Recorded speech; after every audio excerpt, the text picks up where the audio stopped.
Sometimes the quietest freedom can feel a little confusing. It is 8:05 on a Sunday morning, and you are standing on the porch with a half-finished task still in your hands.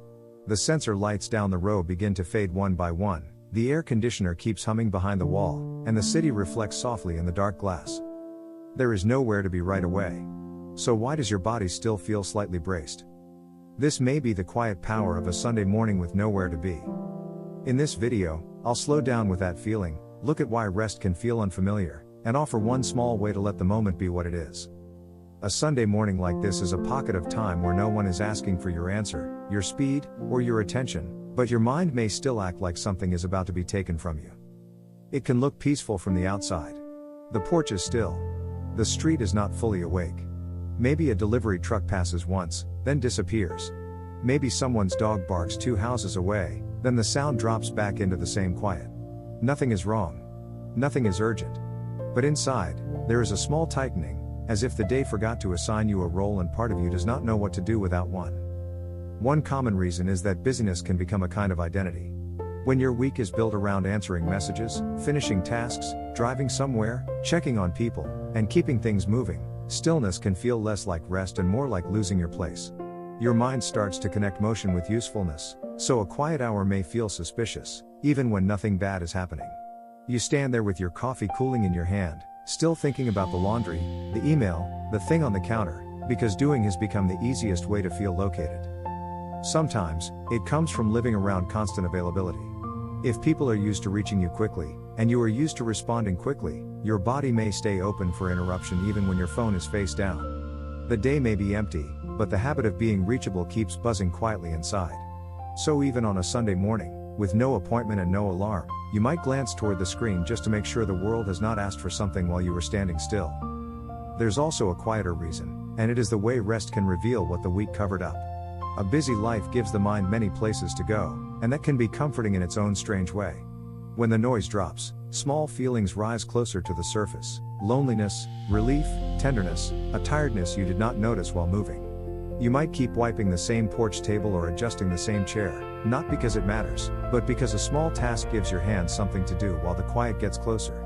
This is where the Sunday morning becomes powerful, but not in a loud way.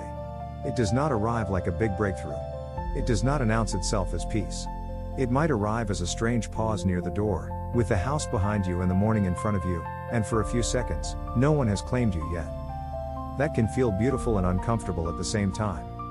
It is beautiful because there is space. There is no meeting starting in 5 minutes. No car keys in your hand. No one asking, "Are you almost ready?" The porch light is dimming. The air has that early quiet before the day warms up. You can hear small sounds again: the air conditioner, a bird somewhere near the gutter, the faint scrape of someone moving a trash bin down the block. But it can feel uncomfortable because space gives you back to yourself. And for a lot of busy people, that is not always simple. It is not that you dislike rest. It may be that rest has rarely arrived without guilt attached to it. It may be that free time often came with a hidden question: what are you forgetting? Who are you disappointing? What could be handled right now? So when a Sunday morning finally gives you nothing immediate, the body does not fully believe it. It waits for the next demand, like a hand hovering near a doorbell that never rings. It is around 8:05 in the morning, and you are on the porch, still holding the small thing you were doing. Maybe you came out to water a plant, shake crumbs from a doormat, or move a pair of shoes away from the door. The task is almost done, but you do not go back inside. You keep standing there as the sensor lights fade down the walkway, one after another, like the building is slowly letting go of the night. The glass beside you reflects the city in dark shapes, and for a moment, you can see yourself in it too, still dressed for movement, still carrying the week in your shoulders, but with nowhere to rush. There is a soft kind of relief, and right under it, a small pull of guilt, as if being unclaimed by the morning is something you are not used to receiving. If you've been there, you're not strange. You might know someone who lives like this. This is what quiet freedom can look like when your life has trained you to stay ready. The strange part is that nothing is asking you to perform. The calendar is quiet. The street is quiet. Even the air seems unhurried. But the inner pace is still running ahead, making lists, checking invisible boxes, trying to turn the empty hour into proof that you are still keeping up. A small way to meet this moment is to let one ordinary detail become real before the day starts pulling at you. Not as a project. Not as a big ritual. Just one detail. The hum of the air conditioner. The glass cooling under your fingers. The light going soft on the porch floor. When the mind begins to search for the next task, you might gently place your attention on that one thing and let it be enough for a few breaths. This works because it gives your mind something simple to hold, without turning rest into another assignment.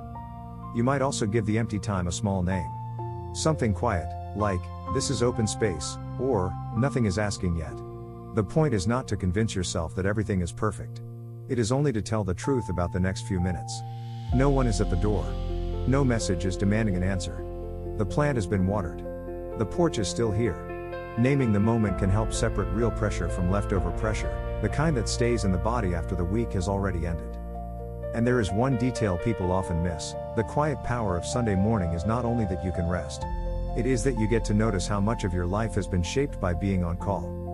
Maybe that is why the feeling is so tender. Freedom is not always fireworks. Sometimes it is the absence of a question. The absence of a deadline. The absence of someone waiting for you to become useful again. It is a small opening where you are not being measured by speed, response time, or output. For some people, that opening feels peaceful right away. For others, it takes time. The first few minutes may feel awkward. You may look for something to clean, something to check, something to solve. Then slowly, maybe the body understands that no one is coming to take the morning away. The air conditioner keeps running. The city keeps reflecting in the glass. The light finishes fading, and nothing falls apart.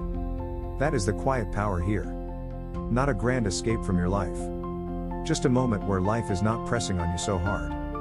And maybe that is enough to reveal how tired you were from being pressed on. This is for people who look capable all week, but carry an old hurry even when the day is finally soft.